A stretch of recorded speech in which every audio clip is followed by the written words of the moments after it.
ببعضها كذلك ثم Tubi A İlk harf T وَلَهُمْ عَذَابٌ أَلِيمٌ değil mi? Burada elimun mesela alimun dediğin zaman ne oluyor? Allah değişiyor. وَلَهُمْ عَذَابٌ alimun mesela diyorsunuz ya bazen hani farkına varmadım. Alim bilgili ilimden geliyor. Elim ise elem dolu şiddet mesela elem. Anlamları değişiyor. Dikkat edin.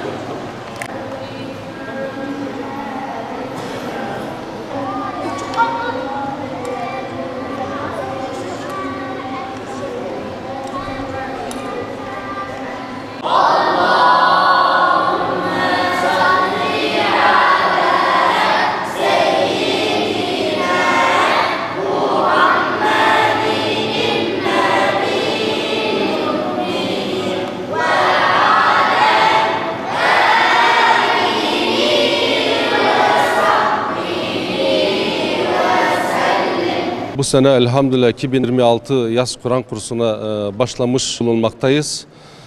Aslında bu çocuklarımızla yaz-kış beraberiz. Aralarına öbür arkadaşları da katıldı daha önce gelmeyenler.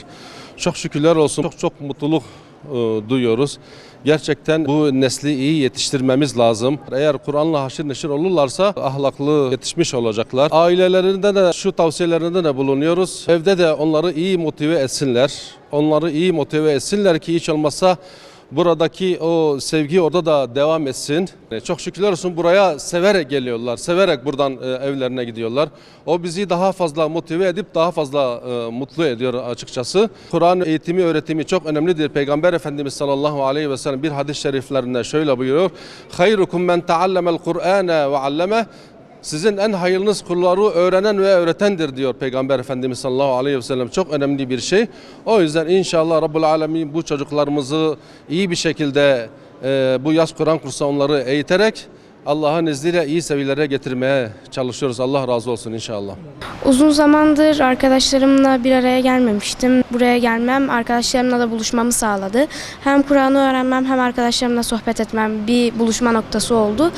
Çok mutluyum, çok heyecanlıyım. İnşallah güzel bir şekilde devam edeceğiz. Çok heyecanlıydım evden çıkınca. Arkadaşlarımı bir arada görmek beni çok mutlu etti. Bir daha birlikte buluşmak çok güzel bir duygu. Bir de burada ayrıca salavatlar da getiriyoruz. Çok mutlu ediyor ve gerçekten çok huzurlu bir şey buraya gelmek. Yaz Kur'an kursunda hem oyunlar oynuyoruz hem hocalar çeşitli etkinlikler, dondurma yiyoruz. Kur'an'la birlikte hadisler öğreniyoruz. Bildiğiniz üzere yaz Kur'an kurslarımız başladı. Burada çok eğleniyoruz ve vaktimiz çok iyi geçiyor. Hocalarımız da bizim üzerimizde çok dikkatliler. En iyi şekilde öğreniyoruz biz Kur'an-ı Kerim'i. Hocalarımız bizlere hadisler de öğretiyor. Biz bu hadisleri sadece ezberlemekle kalmayıp hayatımızda da uyguluyoruz, tatbik ediyoruz hayatımızda da. Bazen oyunlar oynuyoruz ve bu oyunlarda da çok eğleniyoruz. Beni de çekelim. Elif, B, T, Bismillahirrahmanirrahim. Ve yaqulul lezine. Bismillahirrahmanirrahim. Kutibe aleykum.